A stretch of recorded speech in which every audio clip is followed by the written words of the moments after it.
राष्ट्र रक्षा से बढ़कर न कोई पुण्य है, न कोई व्रत है, न कोई यज्ञ है। आकाश के दीप्तिमान स्वागत है।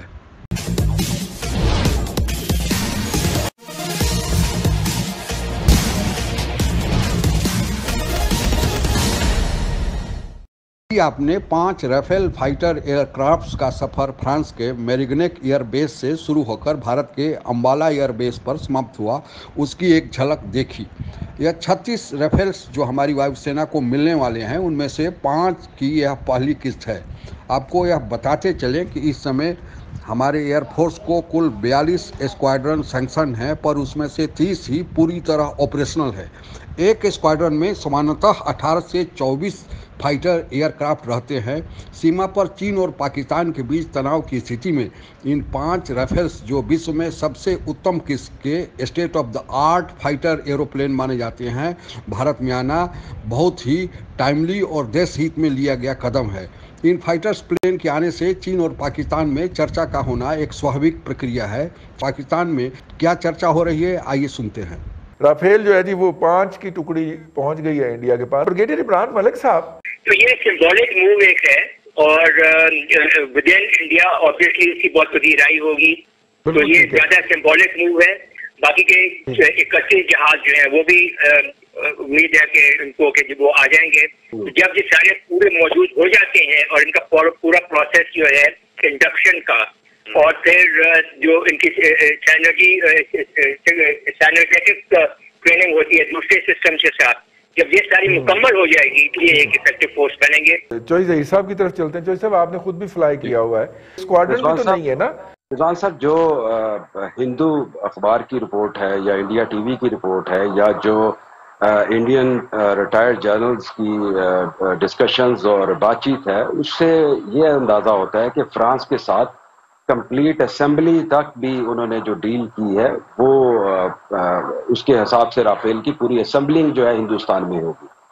अभी जहां तक रहा कि जो उन्होंने कितना स्क्वाड्रन है या कितने नंबर्स लिए हैं, होता ये है कि आप जब भी किसी मुल्क से टेक्नोलॉजी लेते हैं तो अपने जो पायलट्स होते हैं या जो आपका स्टाफ होता है वहां जाके पहले ट्रेनिंग लेते हैं और फ्लाई करते हैं, और इंटीग्रेटेड दोनों मुल्कों के दरमियान ट्रेनिंग होती है, और वो करने के बाद वो आते हैं अपने मुल्क में और वो उसको फिर अपने हिसाब से प्लेस करते हैं स्ट्रेटजिकली या टैक्टिकली, जिस तरीके से भी जैसे सूट करता है as per the environment of उस मुल्क के अपने हिसाब से। हिंदुस्तान का तो एक अपना एक्सपेंशन का एक डिज़ाइन है, और आल्दो वो सब कुछ कर रहे हैं चाइना के खिलाफ, लेकिन चाइना के साथ क्योंकि हिंदुस्तान के अंदर जो उनकी आवाम की डिवाइडेड ओपिनियन है, वो इसीलिए उनके साथ जो स्टैंड ऑफ है वो पॉलिटिकली उसको रिजॉल्व करने की कोशिश कर रहे हैं, और वो मेरा ख्याल है कि हिंदुस्तान ये चाइना के साथ रिजॉल्व कर लेगा पॉलिटिकली और डिप्लोमेटिकली।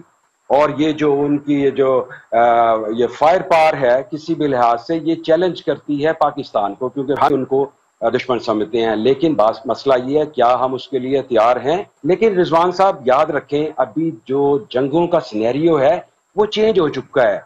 वो बैटलफील्ड से लेके ये जो एयर पावर से लेके स्पेस से भी आगे निकल गया है। आप ने सुना ही होगा कि अभी तो ये बायोलॉजिकल कोरोना ने पूरी दुनिया को ही चेंज कर दिया है, और अभी जो वार का जो निज़ाम है वो चेंज होगा, चाहे ये इकोनॉमी के थ्रू हो, पॉलिटिकल स्टेबिलिटी के थ्रू हो, और लोगों को अच्छे ताल्लुकात बना के अपने आप को इकोनॉमिकली स्ट्रॉन्ग करके आजकल उस तरीके की तरफ जंग जारी है। अभी ये जंग एक दूसरे के बॉर्डर्स क्रॉस करना और एरियाज के लिए वो अभी कोई मुल्क इस चीज को ना देखता है, ना समझता है, ना करेगा। और भट्टी साहब, हमारे जो मुबैना जाली डिग्री वाले वजीर शोबाजी या वजीर हवाबाजी हैं, उन्होंने क्या कहा है? रईस साहब देखें, बोलना बहुत आसान होता है। एक बात आप याद रखिए कि जब मैदान में बंदा उतरता है ना, तो पता तब चलता है कि असल जो है वो रियलिटी है क्या, हकीकत क्या है बंदे की। खरीदा है रईस साहब, देख लें, डेफिनेटली उन्होंने कुछ सोच समझ के खरीदा होगा। अभी आपने जो परिचर्चा में सुना उसमें दबे स्वर में ही सही, परिचर्चा में शामिल वक्ताओं ने राफेल के आने से भारत की वायुसेना की शक्ति में प्रभावी वृद्धि की बात स्वीकारी है। हालांकि राफेल के बारे में बहुत कुछ लिखा और बोला जा चुका है, फिर भी आसान तरीके से आपको अपने देश के राफेल तथा पाकिस्तान के सबसे उन्नत फाइटर एयरक्राफ्ट JF-17 तथा चीन के सबसे उन्नत JF-20 से तुलनात्मक अध्ययन करके आपको समझाने की कोशिश करूंगा कि इन तीनों में से आज की तारीख में सबसे कौन सक्षम एयरक्राफ्ट है। वैसे तो बहुत सारे मापदंड को आधार बनाकर इनमें तुलना किया जा सकता है, पर मैं केवल 7 प्रमुख मानदंडों के आधार पर तुलना कर आप लोगों को अपना विचार साझा करने की कोशिश करूंगा। पहला जो मापदंड का आधार है वह जेनरेशन है कि आखिर जो फाइटर एयरक्राफ्ट हैं किस जेनरेशन के हैं। इंडिया में जो राफेल है वह 4.5 जनरेशन का made in France fighter aircraft है। पाकिस्तान का JF-17 मेड इन चाइना है जो 4th जनरेशन एयरक्राफ्ट है, तथा चाइना का JF-20 5th जनरेशन एयरक्राफ्ट है और मेड इन चाइना ही है। दूसरा जो मापदंड है वह ऑपरेशनल रेंज है कि अर्थात एक बार उड़ान भरने के बाद एयरक्राफ्ट कितनी दूर यात्रा कर सकता है। राफेल 3700 किलोमीटर यात्रा कर सकता है। चाइना का JF-20 2037 किलोमीटर यात्रा कर सकता है और पाकिस्तान का JF-17 2000 किलोमीटर की यात्रा कर सकता है। तीसरा जो मापदंड है वह वेपन्स का है। तीनों एयरक्राफ्ट में वेपन्स के आधार पर समानता है। ये air to air missile, air to land missile और एंटीशिप मिसाइल कैरी करते हैं। साथ ही इनमें नॉन गाइडेड और गाइडेड बम भी कैरी करने की क्षमता है। पर राफेल में एक विशेषता है कि इसमें इलेक्ट्रॉनिकली स्कैन्ड राडार है, जो कि दोनों एयरक्राफ्ट में, पाकिस्तान और चाइना वाले में यह उपलब्ध नहीं है। उनमें जनरल राडार सिस्टम लगा हुआ है। चौथा जो मापदंड है वह स्पीड ऑफ क्लाइंबिंग, अर्थात कौन एयरक्राफ्ट कितना ऊपर जा सकता है और उस समय उसकी स्पीड क्या होगी। राफेल 50,000 फीट तक ऊपर जा सकता है और उसकी स्पीड होगी 60,000 फीट पर मिनट। JF-17 54,000 फीट तक ऊपर जा सकता है और इसकी रफ्तार होगी 59,000 फीट पर मिनट। चाइना का JF-20 65,620 फीट तक ऊपर जा सकता है और इसकी रफ्तार होगी 59,842 फीट पर मिनट। पांचवां मापदंड रफ्तार है, अर्थात सीधे कितनी स्पीड से एयरक्राफ्ट जा सकता है। जो राफेल है वह 2222.6 किलोमीटर पर आवर जा सकता है। उसी तरह चीन का JF-20 2400 किलोमीटर पर आवर जा सकता है तथा पाकिस्तान का JF-17 1975 किलोमीटर पर आवर जा सकता है। छठा मापदंड टेक ऑफ वेट है, अर्थात ये एयरक्राफ्ट कितने वजन का ईंधन और अस्त्र शस्त्र अपने साथ ले जा सकते हैं। राफेल 24,500 किलोग्राम तक ले जा सकता है। उसी तरह चाइना का JF-20 37,000 किलोग्राम तक ले जा सकता है और पाकिस्तान का JF-17 12,474 किलोग्राम तक ले जा सकता है। लेकिन इन तीनों में से राफेल में एक विशेषता है, इसमें ईंधन आकाश में भी भरा जा सकता है। तो अगर ज़रूरत पड़ी तो वह ईंधन कम लेकर अस्त्र शस्त्र ज़्यादा कैरी कर सकता है और इसको पीछे से उसमें ईंधन की भर्ती आकाश में की जा सकती है।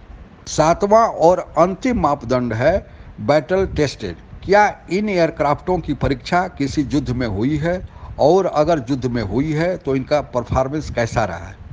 केवल राफेल ही 30,000 फ्लाइंग आवर्स युद्ध में भाग लिया है। बाकी दोनों एयरक्राफ्ट JF-17 और JF-20 किसी भी युद्ध में भाग नहीं लिए हैं, इसलिए इनका परफॉर्मेंस कैसा रहा है इसके बारे में कोई आकलन नहीं है। जबकि राफेल का परफॉर्मेंस सबसे अच्छा रहा है अब तक के जो भी एयरक्राफ्ट दुनिया में उपलब्ध है। उक्त तुलनात्मक विवरण से यह स्पष्ट होता है कि पाकिस्तान के सबसे उन्नत फाइटर प्लेन JF-17 और चीन के सबसे उन्नत JF-20 से राफेल श्रेष्ठ है। राफेल जब भारत में नहीं आया था तो उसके पूर्व ही अमेरिका के हार्वर्ड कैनेडी स्कूल के वेलफेयर सेंटर ने एक रिपोर्ट प्रकाशित किया था और उसमें उस रिपोर्ट में यह दावा किया गया था कि भारत चीन से श्रेष्ठ है युद्ध के मामलों में और राफेल के आने से भारत की सैन्य क्षमता में और वृद्धि होगी। भारत आज का सक्षम भारत है और सबल भारत है और हमारा नेतृत्व भारत को और सबल बनाने में, सक्षम बनाने में लगातार प्रयत्नशील है। आप अगर हमसे जुड़ा रहना चाहते हैं तो कृपया मेरे चैनल को सब्सक्राइब करें तथा बेल आइकन भी दबा दें ताकि जब भी नया वीडियो डाला जाए आपको इसकी सूचना तुरंत मिल जाए। जय हिंद।